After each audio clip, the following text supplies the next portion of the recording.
Capítulo 4. Un nuevo llamado. De nuevo estaba activo, aunque siempre me preguntaba, ¿por qué siento esto?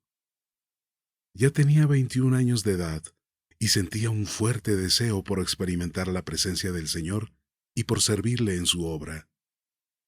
Una tarde los misioneros Rasmussen nos reunieron a Jimeno, Esteban, David, Jaime y yo, manifestándonos que se iban del país y que la responsabilidad de continuar el ministerio caía sobre nuestros hombros. Todos aceptamos. Finalmente, con 2 de ellos, rentamos un lugar y continuamos, aunque con muchas limitaciones. ¿Quiere estudiar teología? Había salido de casa de mis padres a los 19 años de edad, obedeciendo el llamado del Señor al ministerio, pero la única preparación para tal fin era el entrenamiento que había recibido en Teen Challenge. En Bogotá habíamos encontrado una denominación eclesial llamada Iglesia de Dios en Colombia, por la calle 68. El pastor era un joven puertorriqueño que se había rehabilitado de la adicción a las drogas y que estaba casado con una colombiana. Esa pareja nos recibió tal como éramos en nuestra forma de vestir. Éramos un grupo considerable de muchachos y muchachas.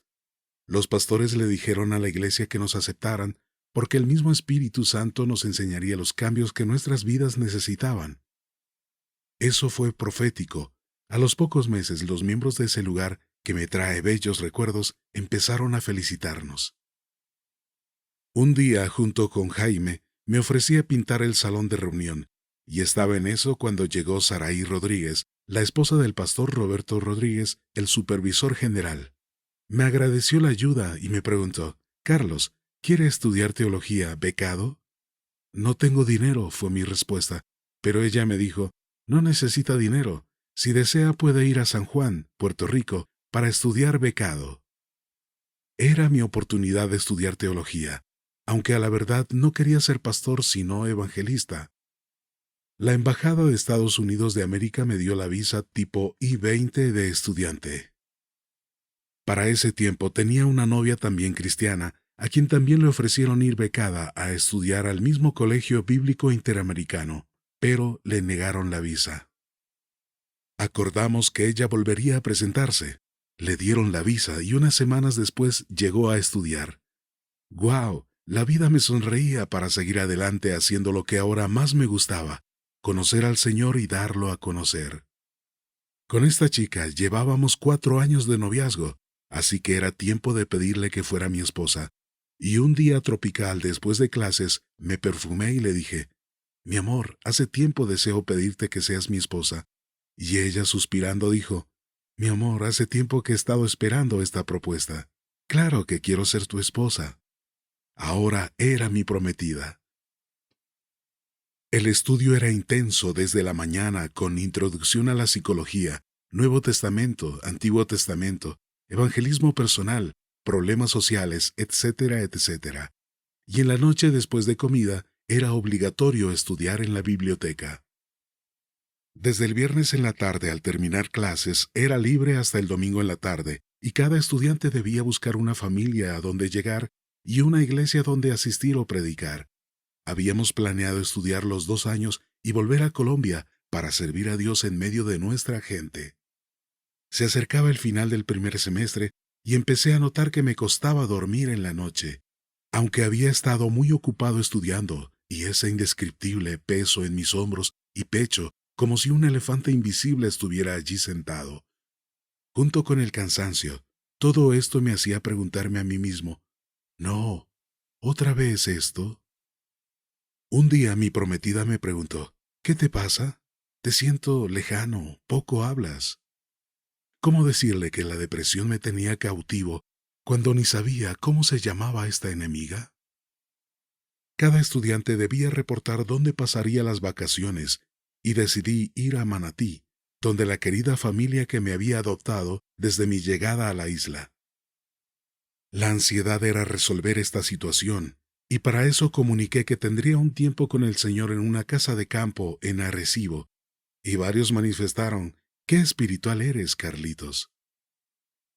Durante 4 días estuve orando y ayunando, consumiendo solo agua, y las jornadas eran de horas en clamor al Señor. Al tercer día me hice a mí mismo una determinación. Me regreso a Colombia. Pero casi que inmediatamente vinieron a mi mente varias preguntas. ¿Y mi matrimonio? ¿Los estudios? ¿La vergüenza de ver a quienes confiaron y me enviaron becado? ¿Y mi futuro? Pero pensé que era más importante mi salud. Allí estaban otros jóvenes orando junto con su pastor, quien al día siguiente me dijo con su notable acento puertorriqueño: ¿De dónde tú eres? De Colombia. ¿Qué tú haces aquí? Estudio teología. Mira para allá, expresión puertorriqueña. Luego me invitó a predicar el domingo a la iglesia que él pastoreaba en Cataño, pero me negué a ir. Pero por su marcada insistencia acepté ir, aunque le di una dirección inventada adrede, pero me encontró.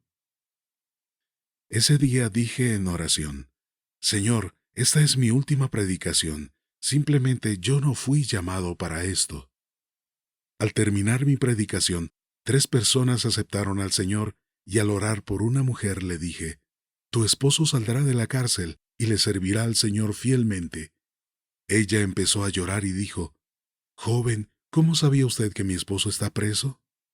Allí entendí que el Señor nos usa independientemente de cómo nos sintamos en nuestras emociones. Antes de terminar la reunión, el pastor dijo: Yo voy a decir algo que Dios quiere que diga. Yo conozco a este joven, lo vi orando y clamando por varios días en una casa de campo, y no sé cuánto piensa estar en nuestro país, pero su tiempo terminó y él regresa a su país. Yo estaba sorprendido, pues no había dicho nada a nadie. Este mismo pastor me llevó ese domingo en la tarde al colegio bíblico, y antes de despedirse, me dio una generosa ofrenda diciéndome: Todo va a salir bien, ya tú verás. Esa semana eran las matrículas para el segundo semestre, y al volvernos a ver con mi futura esposa, solo tenía una pregunta: ¿qué te dijo el Señor? Así que le dije: Salgamos de la casa y te dejo saber. Una vez allí afuera, ella volvió insistente a preguntar: ¿qué te dijo el Señor, amor? Yo sencillamente no podía hablar, pero luego de unos minutos le dije: Amor, me regreso a Colombia. Y su reacción fue llorar y llorar, preguntando: ¿por qué? ¿Por qué? Pero no había respuesta convincente. Nos prometimos fidelidad y paciencia para casarnos en Colombia cuando ella terminara, y a la vez mi compromiso de continuar mis estudios en Bogotá una vez estuviera en condiciones de hacerlo. Ahora había que enfrentar al director educacional. Cuando me llamó a su oficina, lo hizo felicitándome por las buenas calificaciones y añadiendo que los colombianos teníamos fama de ser muy buenos estudiantes. Luego me dijo: Carlos Cuervo, continúas becado para el segundo semestre, y las materias a ver son las siguientes. Pero yo le interrumpí diciéndole: Señor director, es que yo me voy para Colombia, no voy a seguir aquí mis estudios. Y él dijo: Chico, ¿sabes lo que estás hablando? Sí, señor director, lo sé.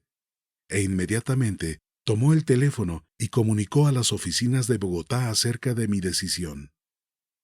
A la verdad, estaba enojado y ya la voz le temblaba.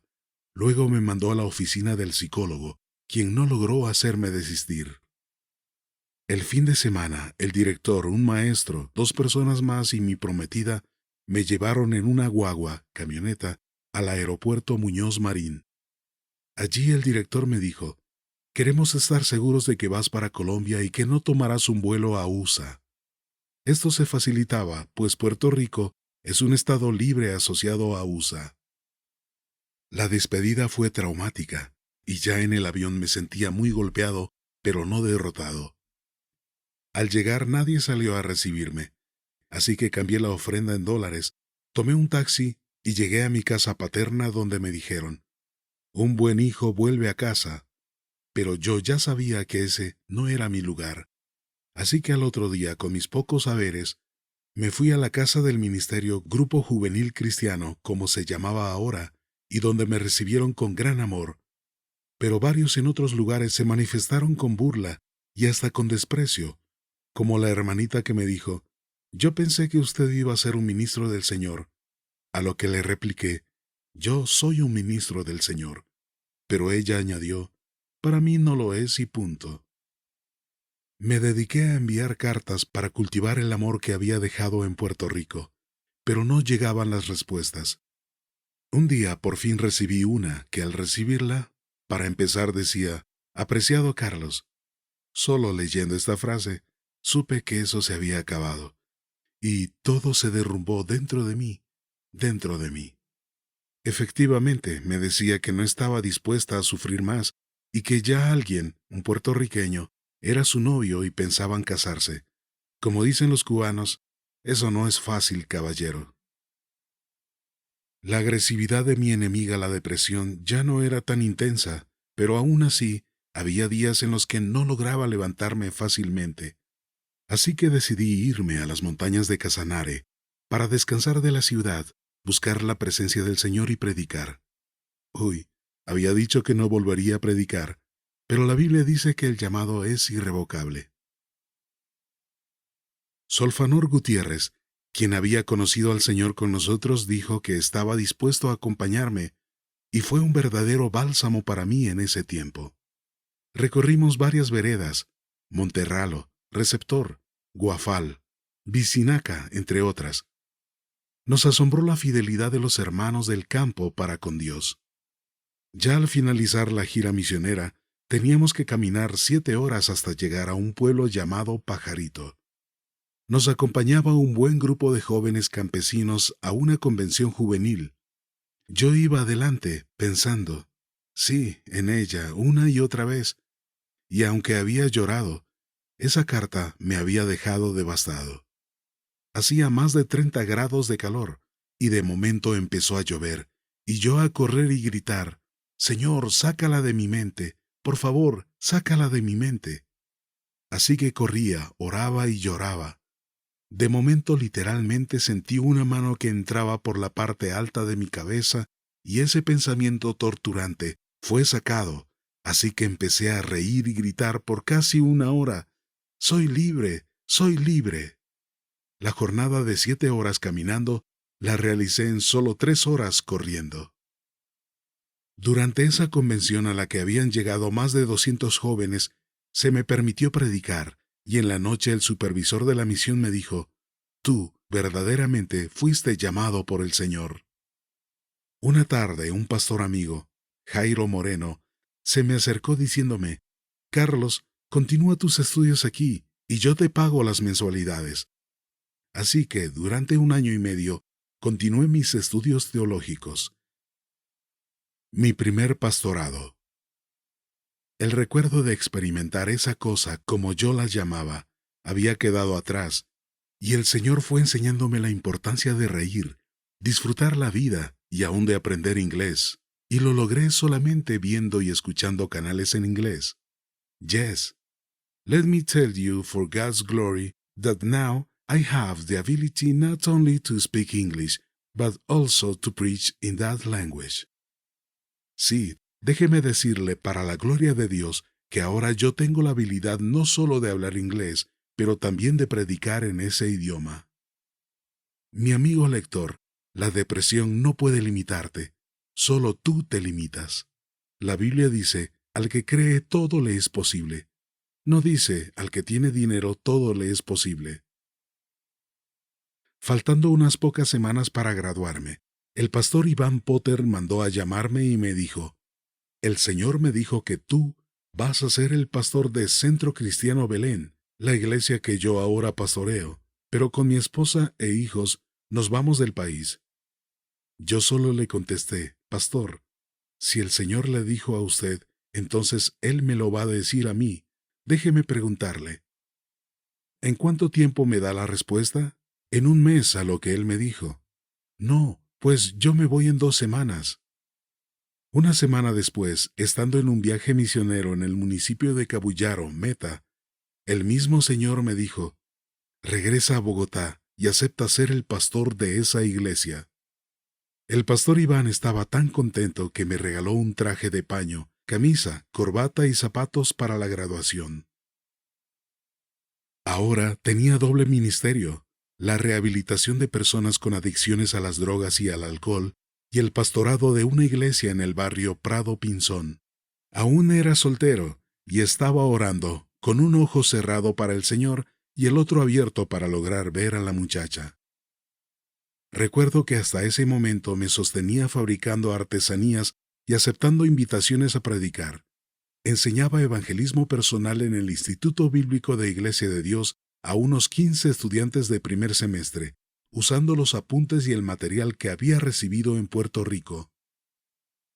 Una vez que ya estaba a tiempo completo en el pastorado, me demandaba todo el tiempo junto con el Ministerio de Ayuda a los Drogadictos, pero las entradas financieras eran escasas y llegué a pensar en buscar un nuevo lugar, pero una tarde orando de rodillas, de momento me fijé en un afiche en la pared que tenía escrito: «Hay que florecer donde Dios nos ha plantado». Así que oré: «Señor, envía por favor quien me ayude». Un sábado en la tarde, invité a mi amigo César Castellanos para que predicara a los jóvenes que estaban saliendo de la drogadicción, y al terminar, le invité a predicar a los jóvenes de la iglesia, a donde llegamos media hora temprano. César me dijo: «Carlitos, me habías dicho que estás pastoreando, ¿y qué casa tan grande?»